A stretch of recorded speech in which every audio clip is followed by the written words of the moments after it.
Selamat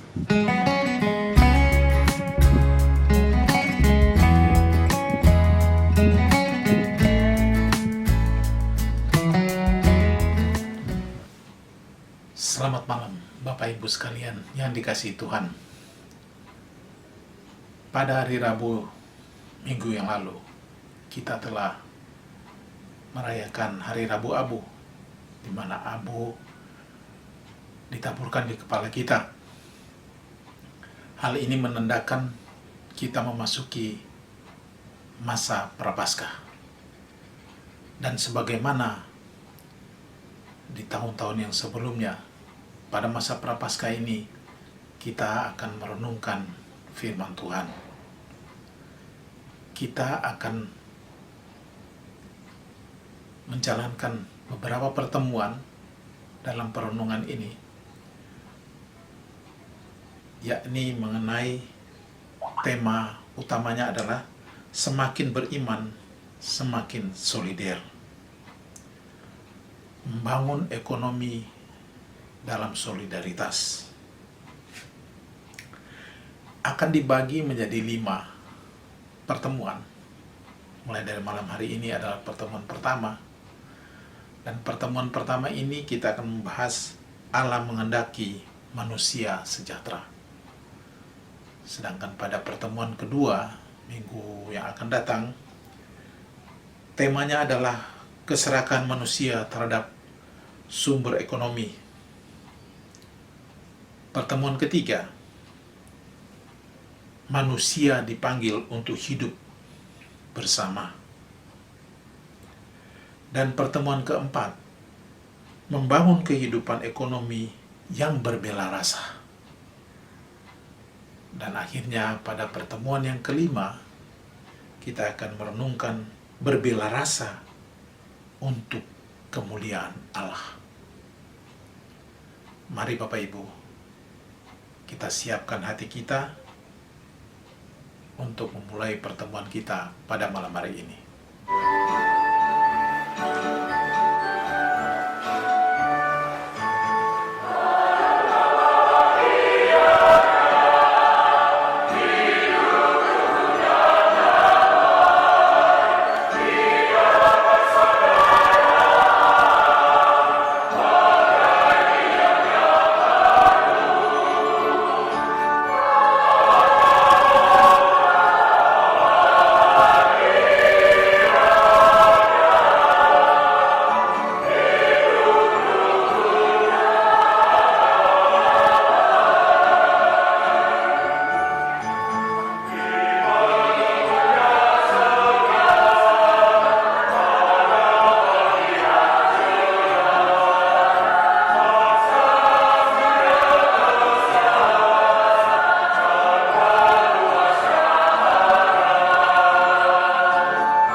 dikasihi Tuhan, marilah kita mulai ibadah kita dengan tanda kemenangan Kristus.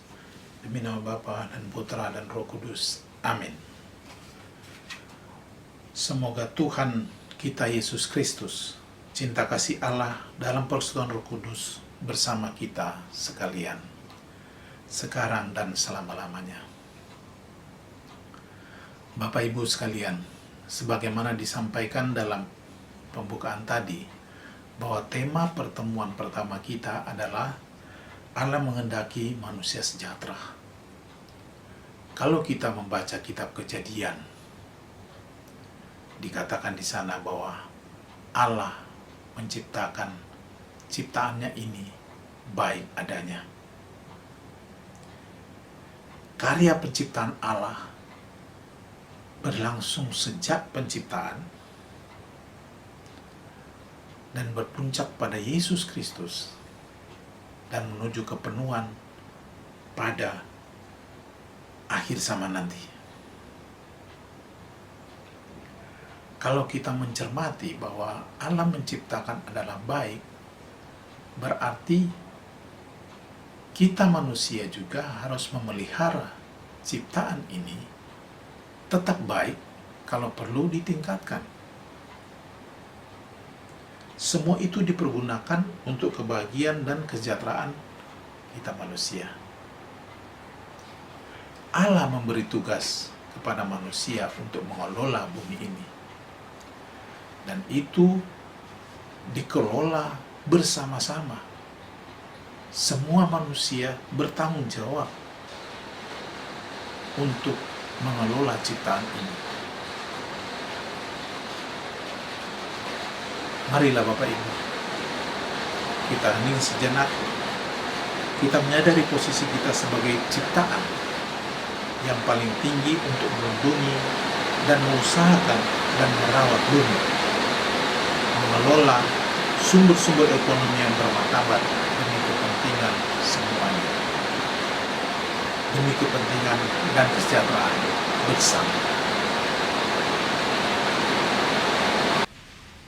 Marilah kita bersama-sama mendoakan doa tobat. Saya mengaku kepada Allah yang Maha Kuasa dan kepada saudara sekalian bahwa saya telah berdosa dengan pikiran dan perkataan, dengan perbuatan dan kelalaian. Saya berdosa, saya sungguh berdosa. Oleh sebab itu saya mohon kepada Santa Peran Maria, kepada para malaikat dan orang kudus, dan kepada saudara sekalian, supaya mendoakan saya pada Allah Tuhan kita. Semoga Allah yang Maha Kuasa mengasihani kita, mengampuni dosa kita, dan mengantar kita ke hidup yang kekal. Amin. Marilah kita berdoa. Ya Allah Bapa yang Maha Murah, kami bersyukur atas kelimpahan rahmat kasih-Mu. Hati-Mu yang pemurah dan penuh belas kasih menyentuh kami dalam kerapuhan dan kedosaan, supaya kami bertobat dan menghasilkan buah-buah pertobatan. Kobarkanlah hati kami akan kasih sejati-Mu, supaya kami sungguh dapat memelihara dan merawat bumi ini menjadi ruang hidup dan tempat yang baik untuk semua orang dalam membangun kesejahteraan bersama.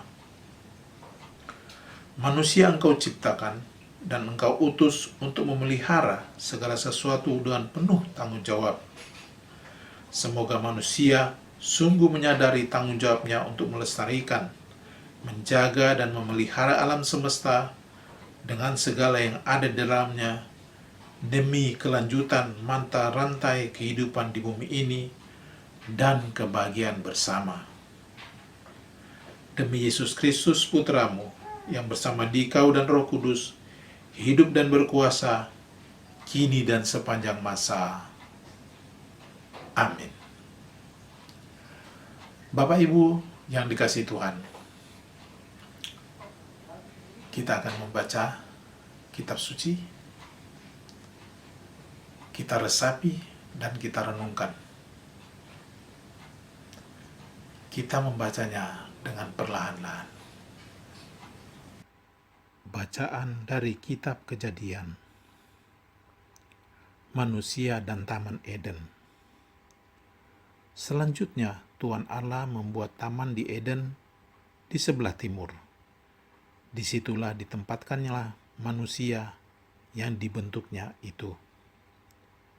Lalu Tuhan Allah menumbuhkan berbagai-bagai pohon dari bumi yang menarik dan yang baik untuk dimakan buahnya, dan pohon kehidupan di tengah-tengah taman itu, serta pohon pengetahuan tentang yang baik dan yang jahat. Ada suatu sungai mengalir dari Eden untuk membasahi taman itu, dan dari situ sungai itu terbagi menjadi 4 cabang. Yang pertama namanya Pison, yakni yang mengalir mengelilingi seluruh tanah Hawilah, tempat emas ada. Dan emas dari negeri itu baik. Di sana ada damar, bedola, dan batu krisopras. Nama sungai yang kedua ialah Gihon, yakni yang mengalir mengelilingi seluruh tanah Kush. Nama sungai yang ketiga ialah Tigris, yakni yang mengalir di sebelah timur Asyur. Dan sungai yang keempat ialah Efrat. Tuhan Allah mengambil manusia itu dan menempatkannya di dalam Taman Eden untuk mengusahakan dan memelihara taman itu.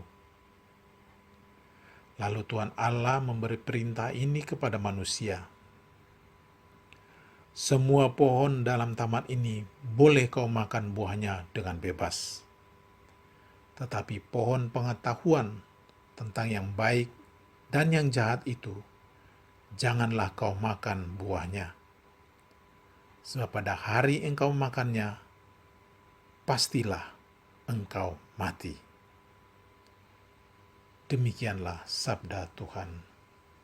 Syukur kepada Allah.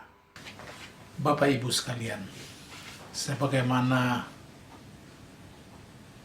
rutin kita laksanakan pada tahun-tahun sebelumnya, bahwa sesudah bacaan kita akan merenungkan firman Tuhan. Dan untuk membantu Bapak Ibu sekalian dalam merenungkan firman Tuhan, kami akan memberikan beberapa pertanyaan. Kalau sempat bisa dicatat, kemudian cobalah direnungkan.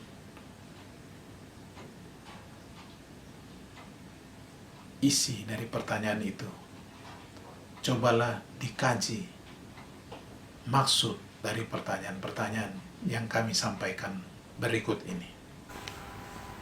Bapak, Ibu, dan saudara-saudara sekalian yang dikasihi Tuhan, saya akan membacakan pertanyaan-pertanyaan 2 kali. Pertama, kalau kita mencermati kisah penciptaan dari Kejadian 1 ayat 1 sampai 2 ayat 17, kita akan menemukan ayat-ayat yang menegaskan bahwa manusia adalah ciptaan Tuhan yang unik dan istimewa. Temukanlah ayat-ayat yang dimaksud. Sekali lagi, kalau kita mencermati kisah penciptaan dari Kejadian 1 ayat 1 sampai 2 ayat 17, kita akan menemukan ayat-ayat yang menegaskan bahwa manusia adalah ciptaan Tuhan yang unik dan istimewa. Temukanlah ayat-ayat yang dimaksud. Kedua, dalam Kejadian 2 ayat 7 disebutkan bahwa Allah membentuk manusia dari debu tanah. Manusia dalam bahasa Ibrani disebut Adam. Tanah dalam bahasa Ibrani disebut Adamah. Hal apa yang mau ditegaskan dengan kedua istilah ini? Ulangi. Dalam Kejadian 2 ayat 7 disebutkan bahwa Allah membentuk manusia dari debu tanah. Manusia dalam bahasa Ibrani disebut Adam.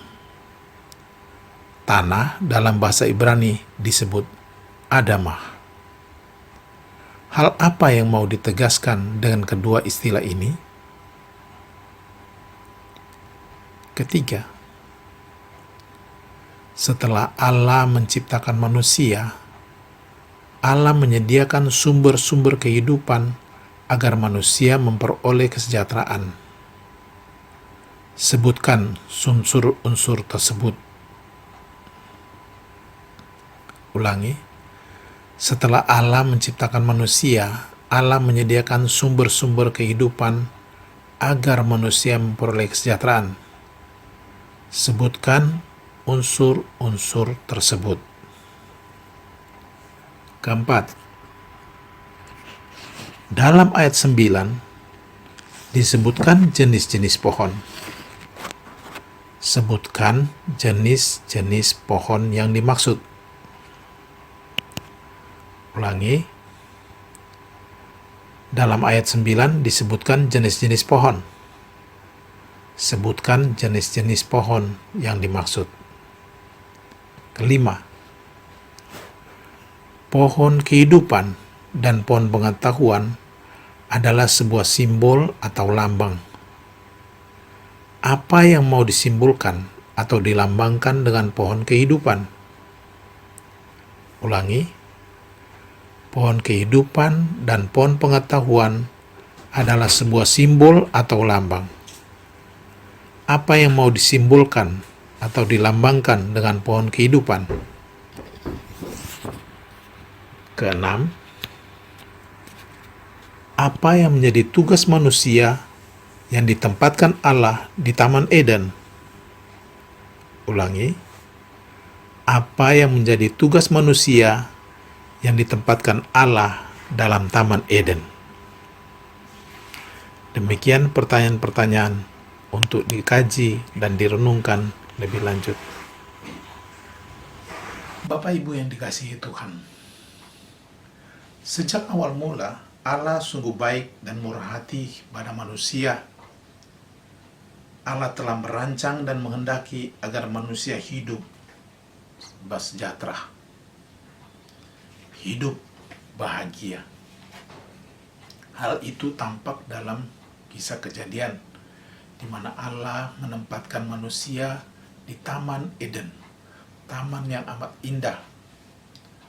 Ada sungainya, ada buah-buahan, bahkan ada emas, damar, dan batu krisopas. Itu semua menunjukkan kebahagiaan dan kesejahteraan untuk manusia. Kalau kita melihat tanah atau bumi, katakanlah, yang merupakan ada unsur tanah. Tanah ini merupakan unsur penting bagi kehidupan. Unsur penting untuk melanjutkan kehidupan.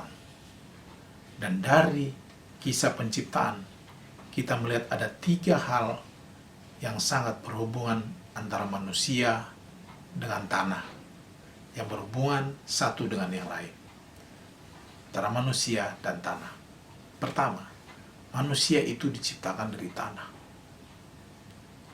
Kedua, manusia harus menggarap tanah untuk hidupnya. Dan yang ketiga, manusia akan kembali kepada tanah. Ini menjadi jelas bahwa manusia dan alam itu berinteraksi satu sama lain. Karenanya, kalau manusia merusak alam, pada dasarnya adalah merusak dirinya sendiri. Nah, lebih lanjut, kita lihat bahwa manusia diciptakan sebagai citra Allah dan dilengkapi dengan akal budi dan kehendak bebas. Ini merupakan keunggulan manusia. Tetapi keunggulan manusia ini harus digunakan untuk membuat langkah-langkah bagaimana membangun dunia ini, membuat terobosan-terobosan baru, dan memanfaatkan setiap peluang ada demi menciptakan sosial ekonomi yang lebih baik. Karena tadi dikatakan bahwa penciptaan baik adanya.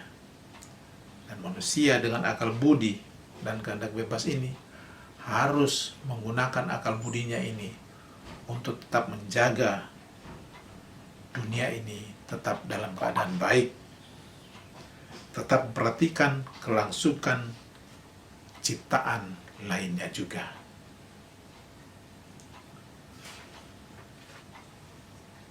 Manusia dalam kehidupannya, kendati pun diberi kebebasan penuh oleh Allah untuk menjalani kehidupannya dengan seluruh ciptaan, namun manusia harus tetap setia dan taat kepada perintah Allah. Ini pesan yang amat penting. Taat dan setia kepada perintah Allah. Mari kita lanjut dengan doa umat. Bapak dan Ibu, saudara-saudari yang dikasihi Tuhan, besok tanggal 25 merupakan peringatan 40 hari saudara kita tercinta, Bapak Severinus Naha, berpulang ke rumah Bapak. Dalam kesempatan ibadah kita pada malam hari ini, marilah kita mendoakan arwah Bapak Severinus Naha. Kalau kita ingat dalam peristiwa Yesus yang membangkitkan anak muda di Naim, hati Yesus tergerak oleh belas kasihan karena melihat seorang ibu yang sedang mengalami duka yang mendalam. Marilah kita bersama-sama berdoa. Semoga Tuhan Yesus tergerak hatinya untuk memperhatikan dan mengabulkan permohonan-permohonan kita bersama. Bagi saudara kita, Bapak Severinus Naha, semoga Allah yang Maha Rahim senantiasa mengampuni dosanya dan memberikan ganjaran berkat amal baiknya sewaktu hidup bersama kita. Semoga Allah Bapa senantiasa mengampuni dosa dan kelemahannya, sehingga almarhum senantiasa menerima kasih Tuhan untuk selamanya, membangkitkan saudara Severinus Naha dari kematiannya dan menerima karunia hidup kekal. Marilah kita mohon, kabulkanlah doa kami ya Tuhan. Bagi semua orang yang sedang berduka karena kematian sanak saudara, semoga Tuhan Maha Kasih menguatkan selubung duka hati mereka dan memberikan semangat penuh harapan bahwa hidup ini bukan menuju kepada kematian, akan tetapi menuju kepada kepenuhan hidup manusia dalam kehendak Bapa sendiri. Marilah kita mohon, kabulkanlah doa kami ya Tuhan. Marilah kita juga berdoa bagi mereka yang sedang mengalami sakratul maut. Semoga mereka akhirnya dapat meninggal dengan damai dan tenang. Semoga dengan belas kasihan Kristus, mereka dapat masuk dalam kesatuan dengan para kudus di surga abadi. Marilah kita mohon, kabulkanlah doa kami ya Tuhan. Marilah kita berdoa bagi kita semua. Semoga kita menyadari posisi kita manusia sebagai ciptaan yang paling tinggi untuk melindungi, mengusahakan, dan merawat bumi, mengelola serta membangun sumber-sumber ekonomi yang bermartabat, berbela rasa, dan berkelanjutan dalam kerjasama dengan semua pihak demi kebahagiaan dan kesejahteraan bersama. Marilah kita mohon, kabulkanlah doa kami ya Tuhan. Allah Bapa yang Maha Murah, dengarkanlah doa-doa yang kami panjatkan kepadamu malam ini dengan pantaran Kristus Tuhan kami. Amin. Marilah kita satukan doa-doa kita ini dengan doa yang diajarkan oleh Yesus kepada kita. Bapa kami yang ada di surga, dimuliakanlah namamu. Datanglah kerajaanmu, Jadilah kehendak-Mu di atas bumi seperti dalam surga. Berilah kami rezeki pada hari ini, dan ampunilah kesalahan kami, seperti kami pun mengampuni yang bersalah pada kami. Dan janganlah masukkan kami ke dalam percobaan, tetapi bebaskanlah kami dari yang jahat. Amin. Marilah kita berdoa. Ya Allah, Bapa yang Maha Murah, kami bersyukur atas berkat-Mu yang melimpah dalam kehidupan kami sehari-hari. Engkau telah menciptakan kami sebagai citra-Mu sendiri dan memperlengkapi kami akal budi untuk mengusahakan dan mengembangkan alam semesta ini. Berikanlah kami rasa tanggung jawab untuk menggunakan akal budi kami dengan membuat terobosan-terobosan baru demi terciptanya kesejahteraan bersama, sambil tetap menjalankan tanggung jawab menjaga kelestarian dan kelangsungan alam semesta. Demi Yesus Kristus Putra-Mu, Tuhan dan pengantara kami, yang bersama Dikau dan Roh Kudus, hidup dan berkuasa, kini dan sepanjang masa. Amin. Bapak, Ibu, Saudara-saudara sekalian dikasihi Tuhan, sebelum mengakhiri ibadat dan perenungan kita pada malam hari ini, marilah kita memohon berkat dari Tuhan. Semoga Tuhan memberkati kita, melindungi kita terhadap dosa, dan mengantar kita ke hidup yang kekal. Dalam nama Bapa dan Putra dan Roh Kudus. Amin. Dengan ini ibadat kita sudah selesai. Syukur kepada Allah. Marilah kita pergi untuk semakin menguatkan pengharapan hidup kita. Amin. Santo Fransiskus Assisi, doakanlah kami. Santa Agnes, doakanlah kami.